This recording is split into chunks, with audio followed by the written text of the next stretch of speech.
Bien, dans notre série éducative, suite, on va maintenant étudier un mouvement qu'on appelle le swan dive. Ce mouvement qu'on va faire allongé sur le sol, sur le ventre, d'accord, et qui va permettre de travailler tous les muscles paravertébraux, chercher une belle extension de la colonne, travailler les muscles de la posture aussi.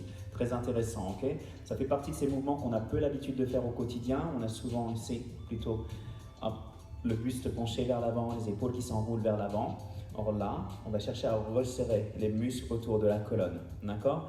Ça peut favoriser justement un bon rétablissement du dos, un renforcement en même temps.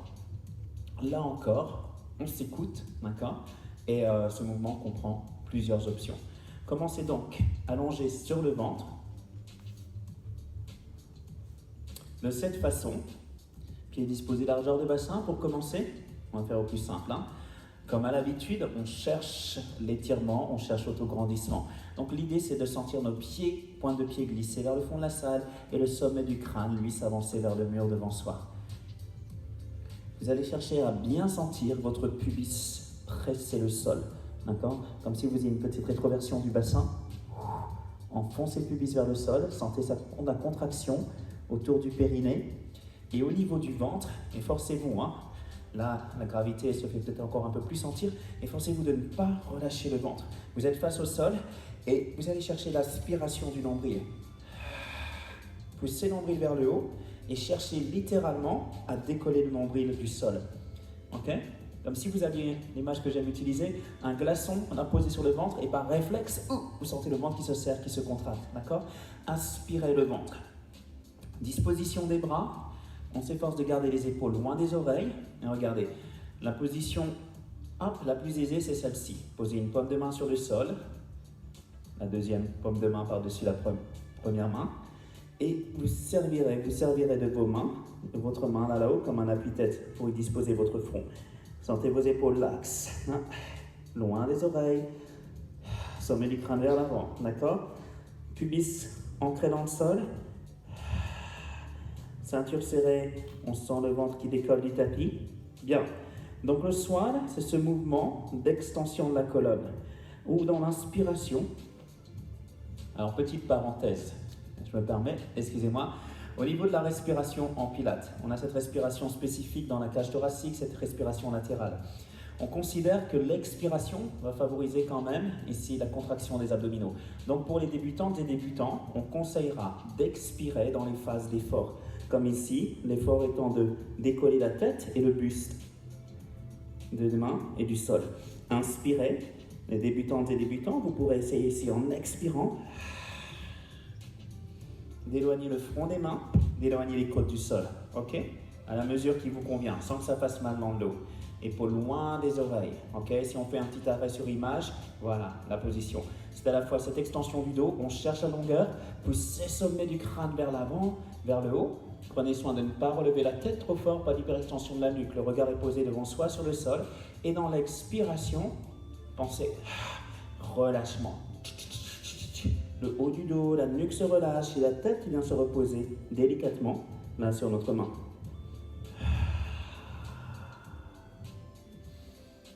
Vous pouvez prendre une inspiration ici avant de redescendre avec une autre expiration. Si vous maîtrisez bien ce gainage, là, l'engagement du plancher pelvien, l'engagement de la sangle abdominale, vous pouvez ensuite, et peut-être préférez-vous, inspirer dans l'élévation là, de notre tête, de notre buste, du buste.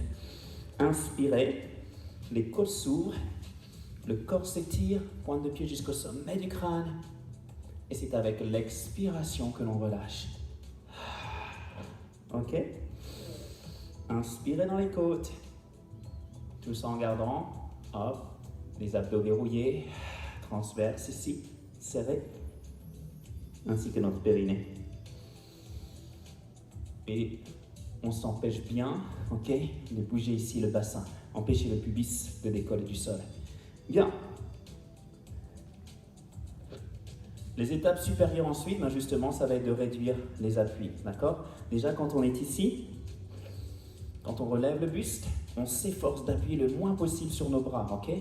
Évitez de repousser le sol avec les bras. Ce que l'on cherche à travailler, c'est vraiment tous ces muscles paravertébraux, tous les muscles de la chaîne postérieure. Donc gardez vos mains, vos bras aussi légère, aussi léger que possible sur le sol. Et redescendez. Bien, la deuxième étape, justement, ce peut être carrément de décoller les mains du sol et nos bras. Vous gardez le front collé à votre main, épaules basses, jambes bien tendues derrière, les fessiers sont engagés. Et dans l'inspiration, éloignez vos mains, vos bras du sol, ainsi que le buste, les coudes bien orientés sur le côté. Expirez, relâchez, d'accord? Bien, peut-être que vous décollerez d'1 centimètre à peine, peut-être un petit peu plus haut, c'est selon, d'accord? Et n'oubliez pas que vous avez toujours la possibilité de progresser, peu importe d'où vous partez, d'accord? L'essentiel, c'est qu'au fur et à mesure, vous sentiez mieux les choses, d'accord? Et que vous puissiez aller un petit peu plus loin que la première fois, à votre rythme. Donc, bras au sol, les bras décollés. Vous verrez parfois ce mouvement aussi, démarrant avec les bras sur le côté, les avant-bras disposés là sur le bord du tapis, épaules loin des oreilles. Donc là, si besoin, vous posez la tête sur le sol, vous tournez le visage sur un côté, posez votre joue là délicatement. Et avant de tourner, regard vers le centre et d'élever le buste. Inspire, expire. Soit vous rapprochez le visage du sol sans le poser, soit vous tournez le visage et posez-le sur un côté. Vous pouvez alterner ainsi. Donc même principe, d'accord? L'appui le plus léger possible des bras sur le sol. Si c'est un petit peu difficile, avec les coudes, là, alignés sous les épaules, vous pouvez avancer un peu plus vos mains, en veillant à ce que les épaules ne viennent pas se coller aux joues. Et relâche avec l'expiration. Ok? Bien. Et sinon, ce qui ressemblera encore un peu plus à l'envol du cygne, c'est ça. Position du buste surélevé. Et ensuite, on va détacher mains et bras du sol. Disposez les bras le long du corps. Vous pourrez soit entrelacer les doigts, ici, bras tendus, pousser les phalanges vers l'arrière, ou disposer les bras sur le côté, pousse vers le haut, les paumes de main à l'extérieur. Et vous gardez cette position le temps de quelques respirations latérales si c'est possible. Inspire, expire. Les omoplates sont resserrées autour de la colonne, les fessiers sont bien serrés, toujours le ventre aspiré. Inspire, expire, 3, 4, 5 respirations latérales comme ça, avant de redescendre et de relâcher. Ok? Bien. On peut rajouter à ce mouvement que l'on ait les mains sur le sol, ou les bras sur le côté, les mains derrière, l'élévation là des jambes, les cuisses. Inspire, expire et là vous décollez en un seul bloc, une ou deux jambes, depuis le haut des cuisses jusqu'aux pointes de pied. Efforcez-vous de ne pas fléchir les genoux, efforcez-vous encore de ne pas décoller le pubis du sol. Les fessiers sont fortement contractés. Nombril aspiré. Bien. La bonne image ici pour comparer là, le mouvement, c'est celle du sauteur à ski, vous voyez, qui quitte le tremplin et qui vole, qui vole, qui vole, qui vole, qui vole, qui vole, parfaitement aligné, parfaitement stable là dans les airs. Imaginez le décor que vous voulez et relâchez ensuite. Hop, entre deux, vous pouvez relâcher un petit peu le dos avec cette position, là sur 4 pattes. Les mains avancées, l'appui sur la pointe des doigts devant, main largeur d'épaule. Et avec l'expiration, chaque pose stretch de l'enfant, vous ramènerez les fessiers vers les talons. Ça, c'est un bon exercice, un bon exercice pour contrebalancer là, les efforts précédents. Le travail du dos. Toujours ventre serré. Ok? Bien, Swan Dive. Donc encore une fois, étape par étape et à votre rythme. On a vu un mouvement sur le dos, un mouvement sur le ventre, d'accord? Donc sur le dos, on travaillait à la souplesse du dos, on travaille la chaîne antérieure aussi. Là, la chaîne postérieure, sur ce qu'on vient de faire. On peut faire aussi des mouvements sur le côté. Il y a toute une gamme d'exercices en pilates où on va travailler la chaîne latérale. Donc notamment ce qu'on appelle le side kick, ou le coup de pied de côté. Donc pour ça, vous vous disposez sur un flanc, sur un côté, ici. Voilà, vous serez face à l'écran pour vous chez vous, installé sur le tapis. Position sur un avant-bras, et là encore, vous êtes libre. Si vous préférez de poser la main comme ça, en appui-tête, coude orienté sur le côté, ou encore, si vous préférez, laissez la tête relâchée dans le creux du bras, d'accord? Voilà, quelle que soit la position du bras, réinstallez bien le buste, vous êtes bien de face, vos hanches sont parfaitement alignées, là, face à l'écran pour vous, en empêchant le bassin de basculer en arrière ou en avant. On reste connecté avec le centre, Pressez nombril vers l'intérieur. On pense à nos épaules. Resserrez un petit peu autour de la colonne vers l'arrière. Bien. Et le périnée lui aussi est engagé. On commencera à genoux fléchis là au sol, pour la jambe qui est au sol. Et cette jambe de ciel, qu'on appelle la jambe en haut, tiens, cette jambe tendue. On inspire. Et là, dans l'inspiration, on va décoller la pointe de pied du sol. Pour, avec l'expiration, laisser la jambe retomber tout doucement, là où elle vient. Inspire. Expire. Montez suffisamment haut pour sentir l'engagement là, dans le moyen fessier, sur le côté. Et on sait, hein, en pilates, on cherche ce qu'on appelle l'isolation. Entre autres, un des principes du pilates, c'est le fait de ne mobiliser qu'une partie du corps. Donc vous empêcherez bien ici le corps de basculer d'avant en arrière. Inspire, expire. Là encore, si vous posez une main là sur le sol, gardez-la aussi légère que possible. Les doigts tout près ici du buste, de sorte à avoir assez d'amplitude, là dans notre bras, dans notre épaule, pour garder l'épaule serrée vers l'arrière. Inspire, expire. Vous pouvez faire une dizaine de répétitions comme ça. Inspirez, expirez. L'option plus avancée consistera à tendre les deux jambes et non pas une seule. Bien aligné, ok? Et pensez longueur encore. Imaginez qu'on vous tire par les chevilles vers le mur à côté. Ventre serré, et là, trouvez l'équilibre encore une fois sur le sol, comme si vous étiez collé à un mur derrière vous, sans pouvoir basculer vers l'avant. Inspirez nombril, collez les omoplates au mur, fessiers collés au mur, et même mouvement. Side kick. Bien, dans le side kick, on comprend différentes variantes.